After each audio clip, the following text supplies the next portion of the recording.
Hi hello ಎಲ್ಲರಿಗೂ ನಮಸ್ಕಾರ. ನನ್ನ ಕಾಲ್ಪನಿಕ ಕಥಾಲೋಕ ಯೂಟ್ಯೂಬ್ ಚಾನಲ್ಗೆ ಸ್ವಾಗತ. ಇನ್ನು ಯಾರೆಲ್ಲ ಸಬ್ಸ್ಕ್ರೈಬ್ ಆಗಿಲ್ವೋ ಬೇಗ ಸಬ್ಸ್ಕ್ರೈಬ್ ಆಗಿ, ಹಾಗೆ ಮುಂದಿನ ಅಪ್ಡೇಟ್ಸ್ ಗಳಿಗಾಗಿ ಬೆಲ್ ಐಕಾನ್ ಅನ್ನು ಒತ್ತುವುದು ಮರೆಯದಿರಿ. ಶೇರ್ ಕಮೆಂಟ್ ಮಾಡೋದು ಮರೆಯದಿರಿ. ಎದ್ದೇಳು ಬಂಗಾರಿ ಎಂದ ಮೇಲೇಳಿಸುವ ಹಾಗೆ. ವಿರಾಟ್ ಸರ್, ಅರ್ಥ ಮಾಡ್ಕೊಳ್ಳಿ, ನನಗೆ ಅಲ್ಲಿಗೆ ಹೋಗು ಅಂತಾನೆ ಹೃದಯ 200 ದಾಟಿದೆ ಪಡ್ಕೊಳ್ಳೋಕೆ. ಇನ್ನು ಅಲ್ಲಿಗೆ ಹೋದ್ರೆ ಸತ್ತೇ ಹೋಗ್ತೀನಿ ಎಂದಳು. ಈಗ ಅವನಿಗೆ ಬಂದಿತ್ತು ಕೋಪ. ಮುಚ್ಚಬ್ಬಾಯ್ ಎಂದು ಜೋರಾಗಿ ಆವಾಜ್ ಹಾಕಿದ್ದ. ಪುಟ್ಟ ಮಗುವಿಗೆ ಹೇಳುವಂತೆ ಮುದ್ದು ಮಾಡ್ತಾ ಹೇಳಿದ್ರು ಕೇಳದೆ ಸಾಯೋ ಮಾತಾಡಿದ್ದು ಅವನಲ್ಲಿ ಕೋಪವನ್ನ ದುಪ್ಪಟ್ಟು ಕೇಳಿಸಿತ್ತು. ಏನೋ ಪಾಪ ಅರ್ಥ ಮಾಡ್ಕೊಳ್ತಾಳೆ ಹೇಳೋಣ ಅಂತ ಹೇಳ್ತಿದ್ರೆ ಅಧಿಕ ಪ್ರಸಂಗಿಯಂತೆ ಬಾಯಿ ಇರೋದು ಇವಳೊಬ್ಳಿಗೆ, ಮಾತಾಡೋಕೆ ಬರೋದು ಇವಳೊಬ್ಳಿಗೆ ಅನ್ನೋ ಹಾಗೆ ಬೀಗ್ತಾ ಇದ್ದಾಳೆ. ಬಿಟ್ಟು ಅಂದರೆ ಪೂರಿ ಹಂಗಿರೋ ಕೆನ್ನೆ ಚಪಾತಿ ಆಗ್ಬಿಡ್ಬೇಕು. ಎದ್ದಾಳೆ ಮೇಲೆ, ಎದ್ದೇಳೆ ಎಂದ. ತುಟಿ ಪಿಟಿ ಕೆನ್ನದೆ ಎದ್ದಳು.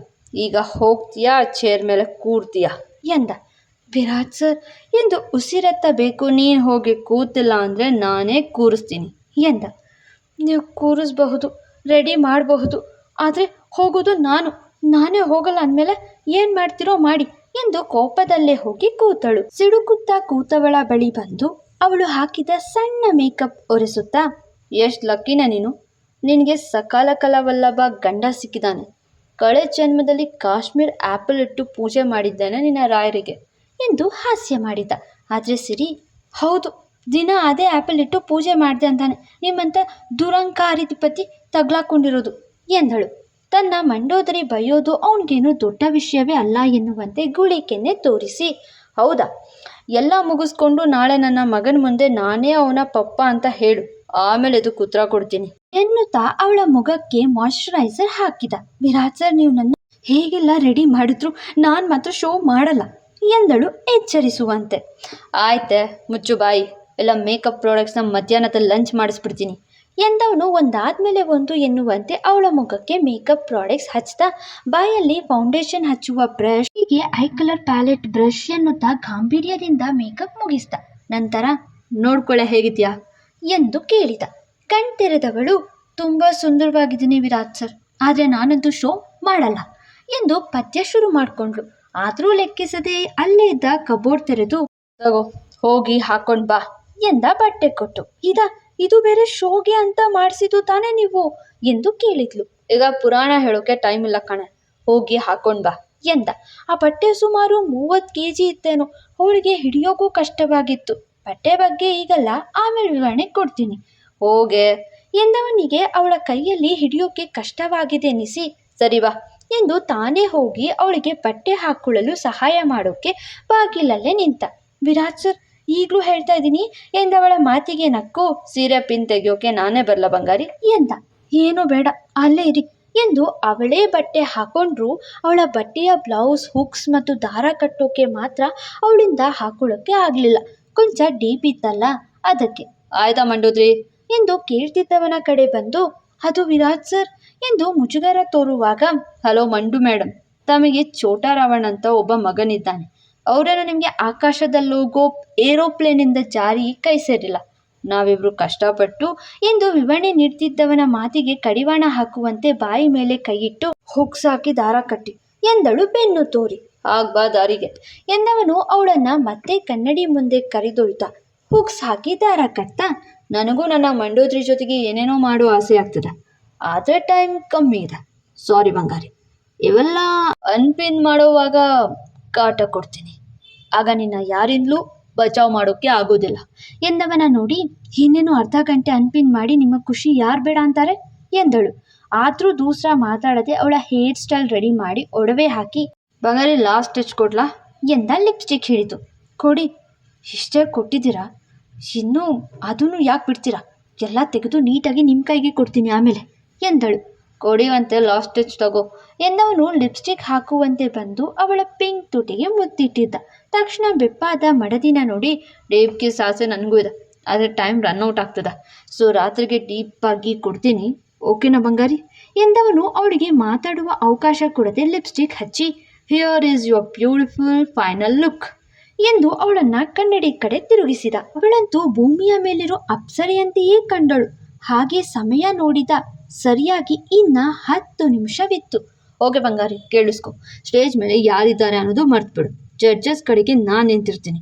ನೀನು ಆ ಕಡೆಯೇ ನೋಡ್ತಾ ಮುಖದಲ್ಲಿ ಕಾನ್ಫಿಡೆನ್ಸ್ ತೋರಿಸ್ತಾ ಕಣ್ಣಲ್ಲಿ ಕ್ರೇಜಿನೆಸ್ ಹುಟ್ಟಿಸುವಂತೆ ಸಣ್ಣ ನಗು ನೀಡ್ತಾ ಎಂದು ವಿರಾಜ್ ವಿವರಣೆ ಕೊಡ್ತಿದ್ರೆ, ಇದೆಲ್ಲ ನನ್ಗೆ ಯಾಕೆ ಹೇಳ್ತಾ ಇದ್ದಾರೆ ವಿರಾಜ್ ಸರ್?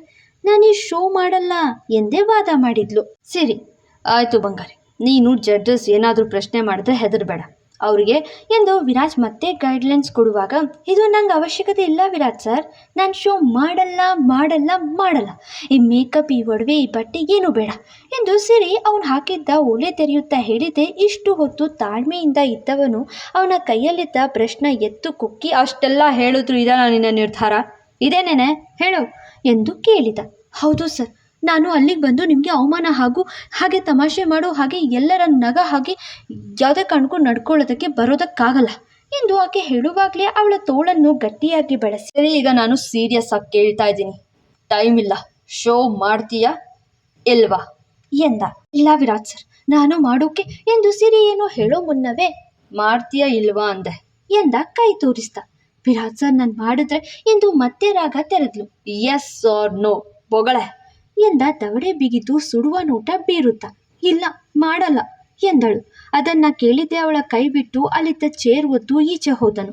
ವಿರಾಜ್ ಸರ್ ಎಂದು ಸಿರಿ ಮತ್ತೇನೋ ಹೇಳೋ ಮುನ್ನವೇ ಆತ ಹೋಗಾಗಿತ್ತು. ಹೊರಗಡೆ ಬರ್ತಿದ್ದವನ ನೋಡಿದ ಮಾಧುರಿ, ವಿರಾಜ್ ಸಿರಿ ರೆಡಿನಾ? ಅಲ್ಲಿ ಎಲ್ಲ ಮಾಡಲ್ಸ್ ನಿಂತಿದ್ದಾರೆ, ಶೋ ಸ್ಟಾರ್ಟ್ ಆಗಿದೆ, ಜಡ್ಜಸ್ ಕೂಡ ಬಂದಾಯ್ತು, ಲ್ಯಾಂಪ್ ಲೈಟ್ ಆನ್ ಆಯಿತು, ಈಗ ಶೋಗೆ ಎಲ್ಲ ಗ್ರೂಪಲ್ಲಿ ರ್ಯಾಂಪ್ ವಾಕ್ ಮಾಡಬೇಕು ಎಂದಳು. ಅವಳು ಬರಲ್ಲ ಮಾಧುರಿ, ಬಿಟ್ಟಾಕು, ಏನಾಗುತ್ತೋ ಆಗಲಿ, ಅವಳು ರೆಡಿ ಇಲ್ಲ, ನನಗೆ ಅವಮಾನ ಮಾಡೋದೇ ಅವಳ ಗುರಿ, ಏಡಿಯಟ್ ಲೇಡಿ ಎಂದು ಹೋದ. ಅದು ಕೇಳಿದ್ದೆ ಅವಳಿಗೆ ಹಾಲು ಕುಡಿದಷ್ಟು ಖುಷಿಯಾಯಿತು.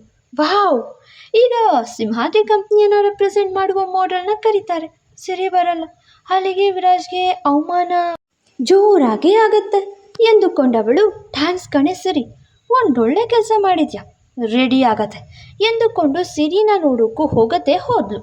ಸ್ಟುಡಿಯೋ ಹೊರಗೆ, ಕಾರಜ್ಜಿ ನಾಳೆ ನನ್ನ ಬರ್ತ್ಡೇ, ಮೊಮ್ಮ BM ಹೇಳಿರ್ಬೇಕು ತಾನೆ ಎಂದು ಚೋಟು ಸ್ಟುಡಿಯೋ ಈಚೆ ಅಜ್ಜಿ ಜೊತೆಗೆ ಕಾಟನ್ ಕ್ಯಾಂಡಿ ತಿಂತ ಕೇಳಿದ. ಹೋ ಕಣೋ ಚೋಟ ಚಿನ್ನಪ್ಪ, ನನ್ನ ಮರಿ ಮೊಮ್ಮಗನ ಹುಟ್ಟುಹಬ್ಬ ಗೊತ್ತಾಗಲ್ವಾ ನನಗೆ ಎಂದರು ಅಜ್ಜಿ ಅವನಿಗೆ ಡಾಬೆಲಿ ತಿನ್ನಿಸ್ದ. ನನಗೆ ದೊಡ್ಡ ಗಿಫ್ಟ್ ಬೇಕು ಗೊತ್ತಾಯ್ತಾ ಎಂದು ಧಮ್ಕಿ ಹಾಕಿದ ಚೋಟು. ಆಯಿತು ಕಣೋ ನನ್ನ ಬೇಸನ್ ಲಡ್ಡು ಎಂದು ಅಜ್ಜಿ ಅವನ ಕೆನ್ನೆಗೆ ಮುತ್ತಿಟ್ಟು ಮುದ್ದಾಡ್ತಾ ಹೇಳಿದರು. ಮತ್ತೆ ಎಲ್ರಿಗಿಂತ ದೊಡ್ಡ ಗಿಫ್ಟ್ ಕೊಡೋಕೆ ನಿಮಗೆ ಆಗೋದಿಲ್ಲ ಪಾಪ ಕಾರಜ್ಜಿ ಎಂದ ನಾಲ್ಗೆ ಈಚೆ ತೆರೆದು ಅಣುಕಿಸುವಂತೆ. ಯಾಕೋ ಈ ಕಮಲಜ್ಜಿಗೆ ಸವಾಲು ಹಾಕ್ತಾ ಇದೆಯಾ, ಎಲ್ಲರಿಗಿಂತ ದೊಡ್ಡ ಗಿಫ್ಟ್ ಕೊಡ್ತೀನಿ ನಾನು ಎಂದಿದ್ದು ಅಜ್ಜಿ ಚಂಬದಿಂದ. ಆಗೋದಿಲ್ಲ ಕಾರಜ್ಜಿ ಎಂದ ಮತ್ತೆ. ಯಾಕೋ ಇನ್ಯಾರೋ ನಿಂಗೆ ದೊಡ್ಡ ಗಿಫ್ಟ್ ಕೊಡ್ತಾರೆ ಎಂದು ಅಜ್ಜಿ ಕೇಳಲು, ಮೊಮ್ಮ ಮತ್ತೆ BM ಎಂದ. ಆಯಿತು ಬಿಡು, ನಾನು ನಿಂಗೆ ಕಾಸ್ಟ್ಲಿ ಗಿಫ್ಟ್ ಕೊಡ್ತೀನಿ ಬಿಡು ಸರಿನಾ ಎಂದು ಕೇಳಿತು ಅಜ್ಜಿ.